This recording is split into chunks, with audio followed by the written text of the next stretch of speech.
Welcome to another edition of Thought Leaders Live, where we talk with thought leaders in business, life, and all points in between.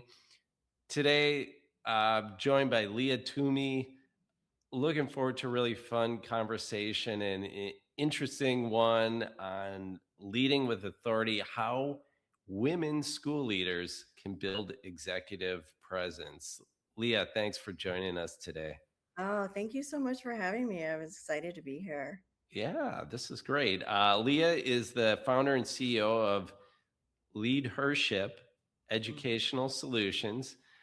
She speaks directly to women school leaders who are ready to move on from being strong administrators to confident strategic executives. Leah, that's the little blurb from the show description, but why don't you tell us your story, your personal story, and what you're doing now with Sure. LeadHERship Educational Solutions? All right. So I am the CEO and founder of LeadHERship Educational Solutions. I look at this really as a love child, to be quite honest with you. It is what I'm calling my third career.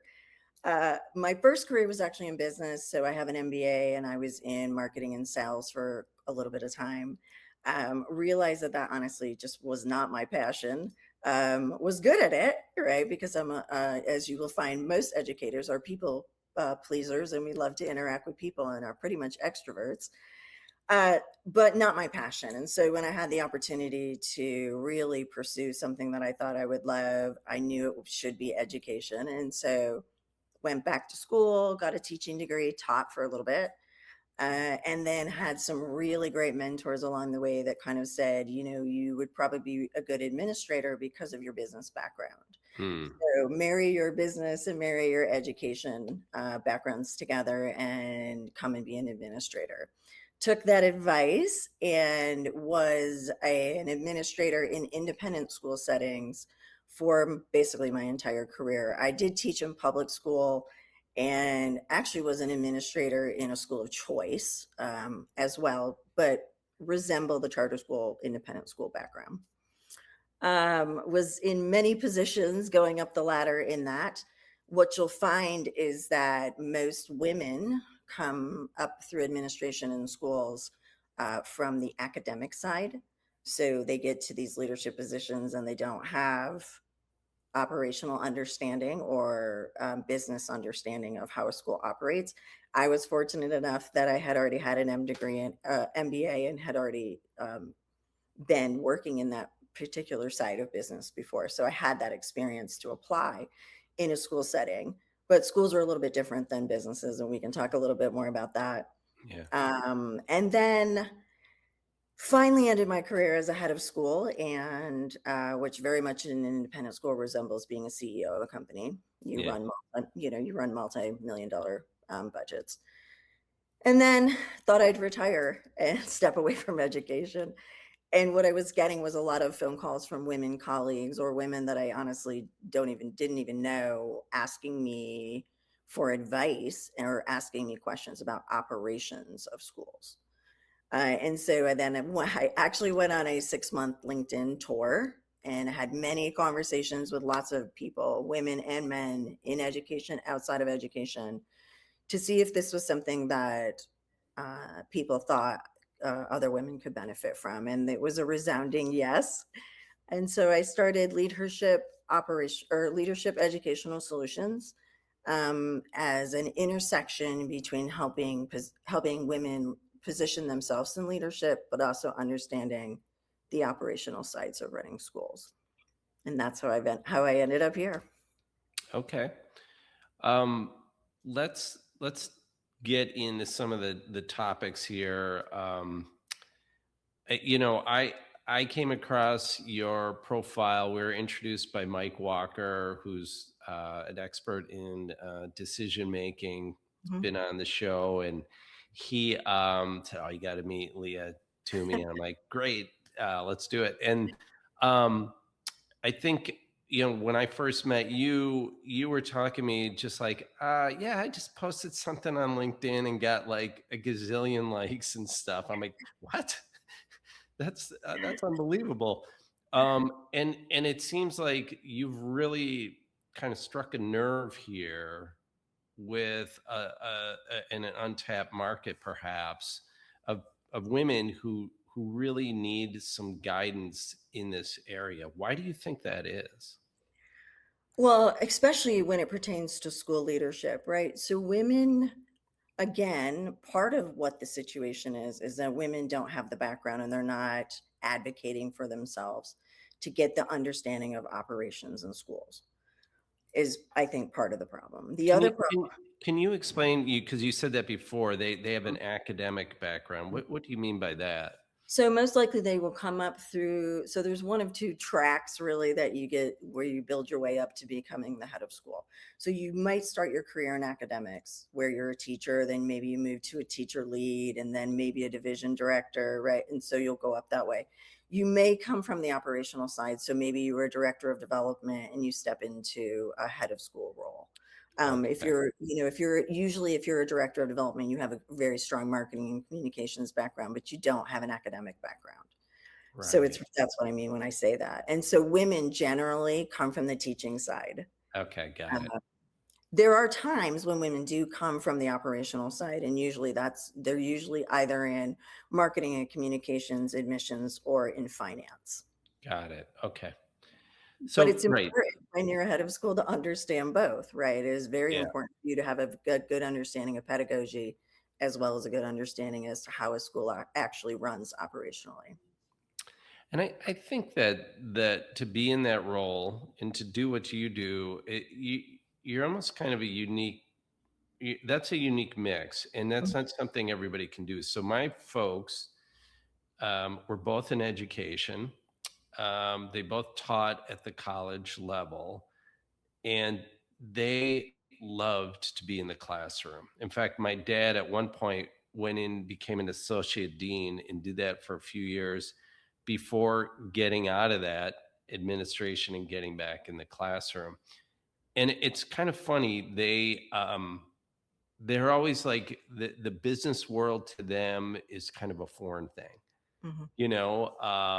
and or always was. And so I think there's that, you know, to do what you do, you're kind of a hybrid, right? So I mean, you probably don't. I guess I'm wondering is how many people in this role that these executives, you went the route and you did both things. Most people aren't and haven't done both things and probably don't really want to. They know that's not in their wheelhouse. So Mhm. it seems like what you're really doing is stepping up for those people who love teaching but aren't as strong on the operational side. True. I mean, that's kind of the area that I'm fulfilling for people.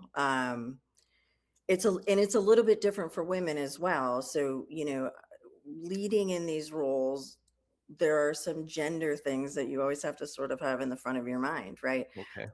There is this anticipation that, especially in a school settings are warm and nurturing, right?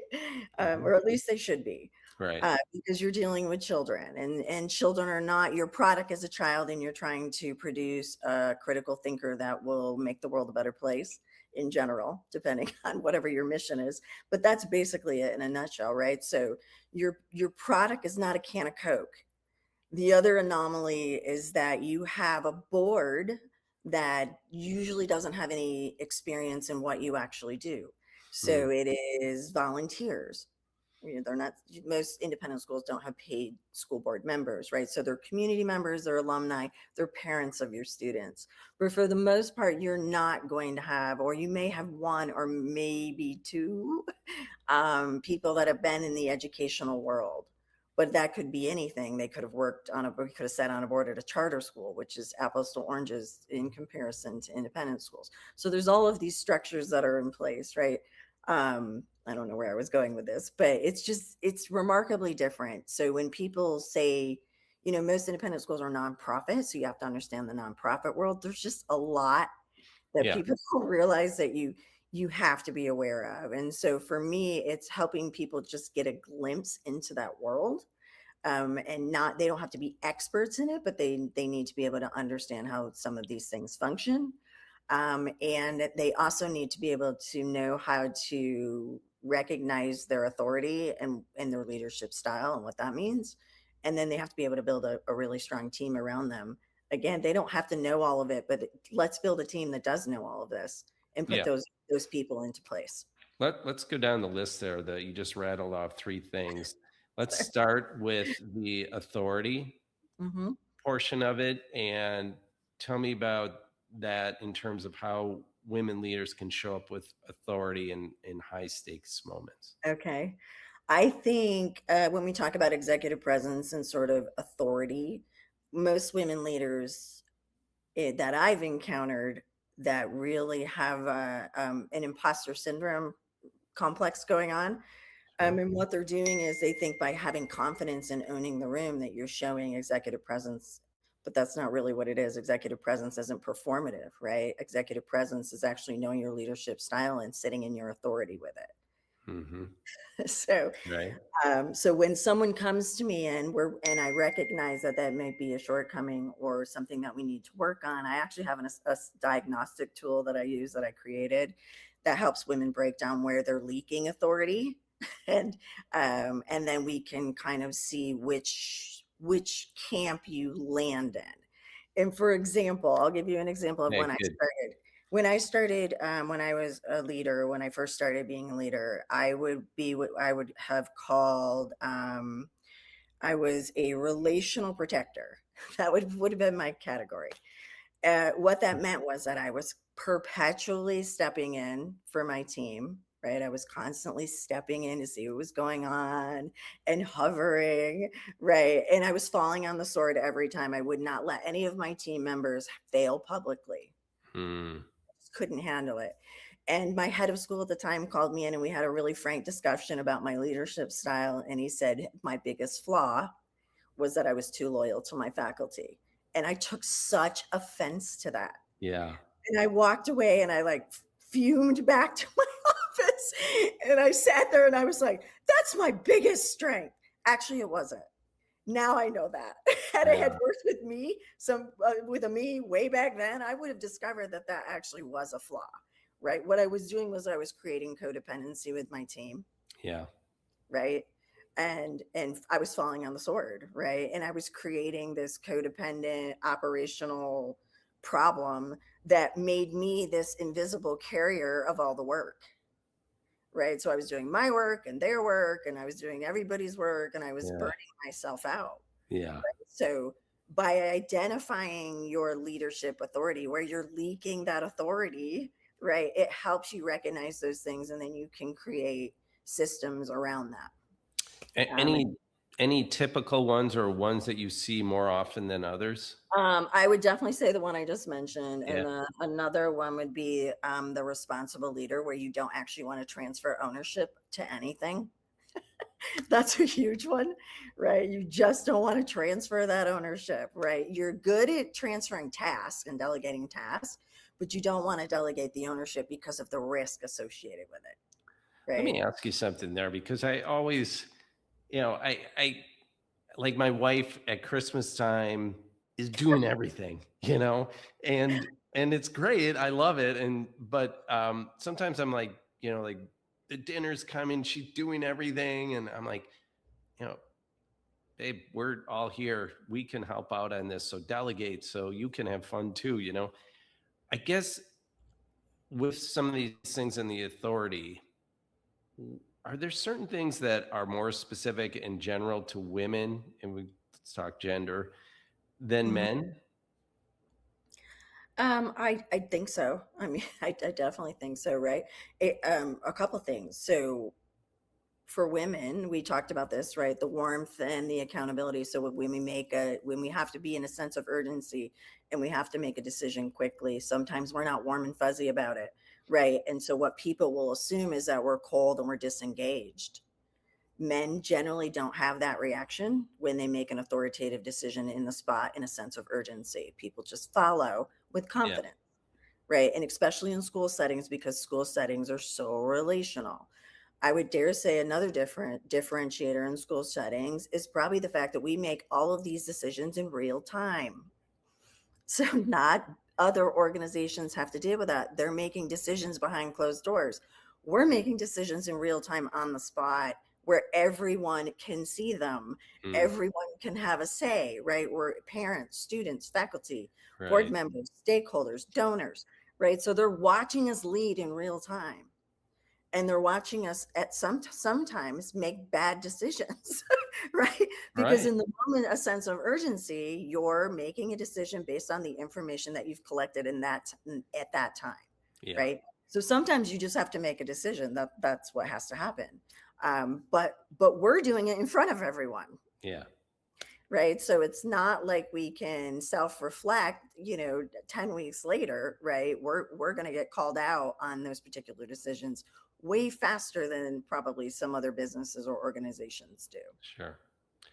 Okay. Let's jump over to operational fluency. Mhm. I come from a creative background in marketing. I was a copywriter.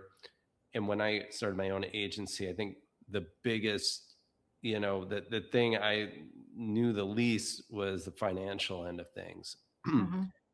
what and for women in leadership roles in education, what are some of the things that operation you mentioned operational fluency, what are some of the big areas that people women coming from those academic backgrounds lack?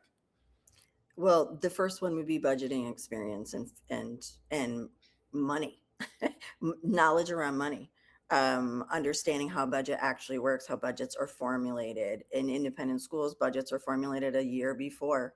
They're actually put together on what your projections are. So it's not even true money. It doesn't run like a regular business. You're basing projections off of your projected, or you're making budgetary decisions off your projected enrollment numbers for the following year. What you think your staffing needs are going to be for the following year. You're making assumptions about what healthcare is going to cost the following year. Hmm. So a lot of that budget is based off is projection. And so you're working with your CFO as a head of school to determine what that budget is. Some of the issue is that a lot of schools have CFOs that do plug and play budgets, is what I like to call them, where they basically see what you did the year before and you plug that into next year's budget. What I try to get women leaders to think about and to really drill down on is that's not very strategic, is it? Right? You Mm. have initiatives that the board has set, that you've set with the board. Your budget should reflect your priorities. So your budget should never be a plug and play budget, right? It should really reflect whatever priorities you've set for the following year. Your budget reflects what you believe in. And so getting that mindset first is super important. And then you can sort of go through how budgets are put together and the timelines behind them. Um, that's super important. A lot of women don't have any idea about any of that, to be quite frank. Again, I'm not giving a 12-week course on budgeting. I'm giving you sort of the breakdown of the nitty gritty, Sure. how how they're formed, when they're formed, what goes into play. This isn't independent school generating income isn't rocket science. Schools get income three ways. They get it through tuition, they get it through fundraising, which is the second big thing that people do not know how to do. Okay. um, they get it through funding, and then they get it through outside revenue streams. It may be, your summer programs. You could be renting your facilities, just other ways of getting money that aren't tied directly to fundraising or budget tuition dollars. Okay. Yeah, the second big one is fundraising. School teachers that come up through the ranks most are very uncomfortable with fundraising and asking for money. Right. And I don't know an independent school that doesn't operate with fundraising and asking for money. So you have to become very comfortable very quick about how to ask for money. And so again, it's a mindset reframe. I had never had a problem asking for money when I was in administration. I wasn't asking for myself. I was asking for children and what was important to them, and the pedagogy behind that. So and so it's reframing that mindset to understand that this is something that you have determined is needed, right? And then explaining to parents and to donors that your tuition dollars don't cover everything that happens in a school. Right. right? And really creating a culture of philanthropy. Sounds like the educational process is taking place right there, right? I mean, you have to really cue in Mhm. all the stakeholders and everybody that's involved. So, I would assume that some of your, if you're a good teacher back in the classroom, you could probably apply some of those skills once you Oh, for sure. yourself understand how things work. Right.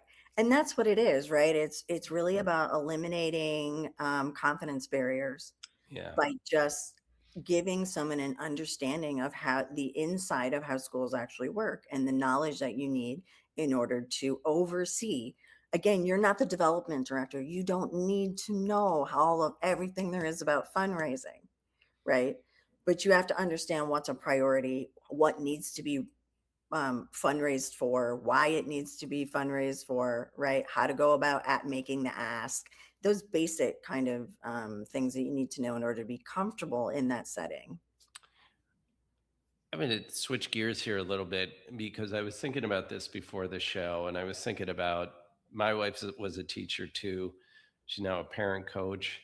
And, with my folks, I could always ask, and I always knew the answer, why are you in education? And always be about the kids. Mhm, And for some of these school leaders and women in these roles, especially the ones coming from the academic side, what makes them get up and want to do this job besides actually getting paid what what an educator should get paid?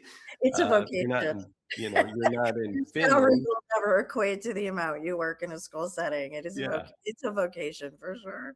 yeah. So tell me what makes an administrator go, and what drives their passion? It's still the kids. It's still the kids. Because when you are doing a strategic plan with the board and you're outlining some of all of these great initiatives that you want to have for the children, that's what like drives you. And then when you share that with your team and your team's excited about that, right? It's the culture of the school. And culture to me is really it's about leading people. Like your nervous system leads culture, right? Like you regulating yourself and being present leads that culture. And so I think that's what it is. It's the excitement of actually seeing something come to fruition. Well, tell me a little bit about that culture. Let's talk a little bit about that and the importance of management. I mean, we haven't talked about management skills Mhm, because I think, from my experience, knowing about my wife's team, a lot of these teachers would come in, you come into work and chit chat in the hallway with other adults, and then you're in your classroom mhm, in your fiefdom all day mhm. long, and you're running the show there, and a lot of them don't play well with others, you know, when they get out, and so, I'm interested because I've, seen all the great principals she's worked with, and they do exactly what you're talking about. They're out, they're talking to everybody, Mhm. they build this culture where it's amazing, they have so much energy and enthusiasm, they empower the teachers. Is that a missing, a lot of administrators kinda missing that management skill? Uh, I wouldn't say a lot of them, but there Yeah, are certainly if you don't have experience. Listen, we've all been in jobs where people were promoted because they did a good job at the job. yeah, But doing well at your job doesn't mean you're a good leader. It yeah. doesn't mean you're right. And again, there's a difference between managing and leading, right? So there's differences there. But again, it doesn't make you a good manager either, right? Having a skill set at a job doesn't necessarily mean that you can get people behind a project and want to follow you down that path, right? To me, it always was about one, certainly being present, two, being very open to conversation and critique. It doesn't Mhm. necessarily mean I'll change my mind, but I was always very open as a as a leader or administrator to listen to the why. Your team is so important, and I probably learned this the most during COVID when I was a middle school director. I we had to come. Our school came back to school, And so we had to figure out policies and procedures around that, what in-person learning would look like. I could not solve a lot of these dilemmas. So Mm, my teaching staff came back to school early. Of course, we had professional development days, but they came back to school probably 3 to 4 days earlier than their professional development days, unpaid, to help me work through these situations, right? Because it was so important that as a community, we had policy and procedure and practices that created a safe environment, right? We are talking about the safety of children. So that's what you find in schools, right? You find people who are genuinely committed to making sure that children come and have a great experience, but do that in a safe environment. okay.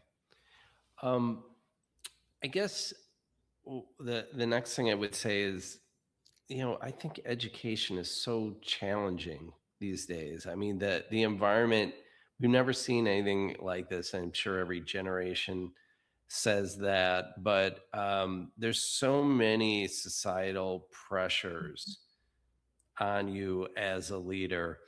Um, are you finding that, trying to provide guidance and advice and lead people, um, is how you are helping people change, and what kind of advice are you giving to kind of cope with this changing societal pressures? Um, I'm kind of a cheerleader, to be honest with you, because this is something I really believe in, right? I mean, you're not going to find an educator out there that's just going to give up on kids, right? Yeah, So we'll find a solution to whatever societal challenges arise, right? Because as much as we love parents and as much as we love donors and as much as we love board members and we love to talk to everybody in between, our sole purpose is to be there for children.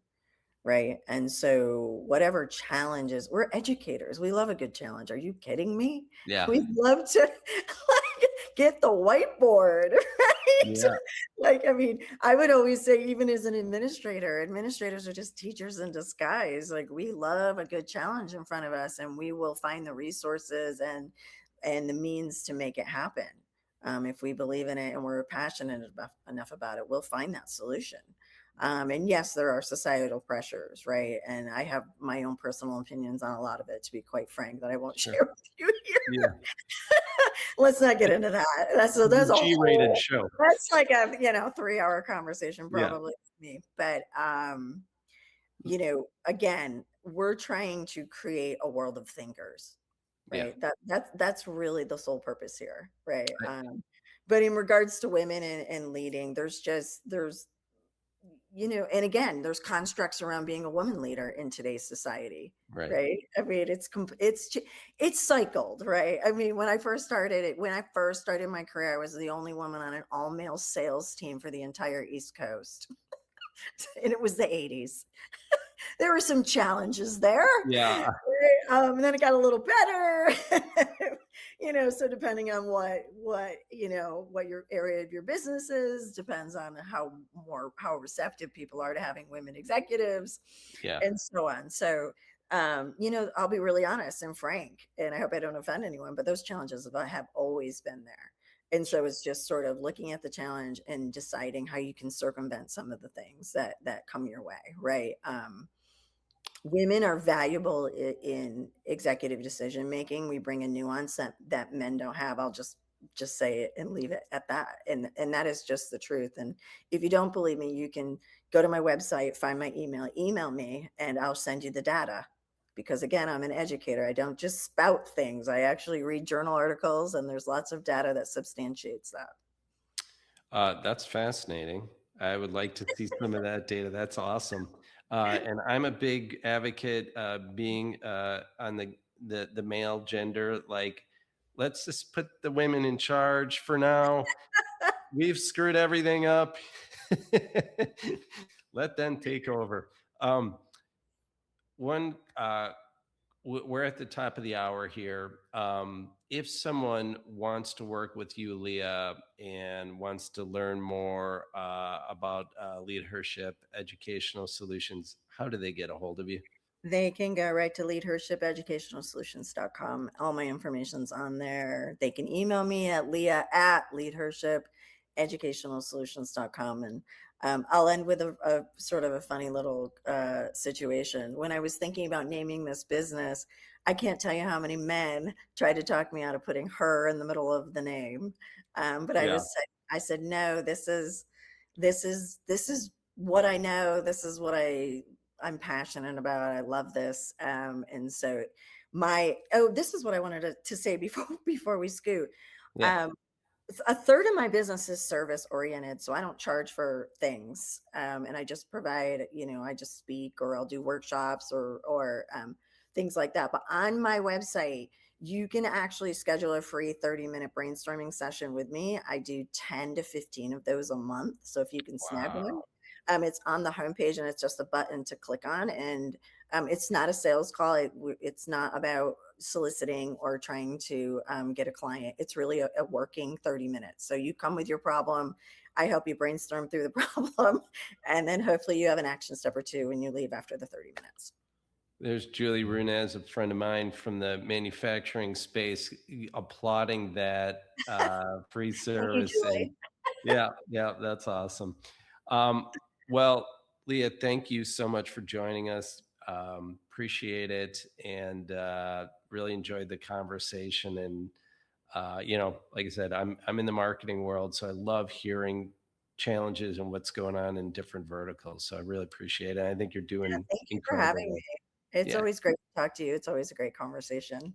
Yeah, great. Okay, Leah, hold on for just a sec. And thank you, everyone, for joining us on another edition of Thought Leaders Live.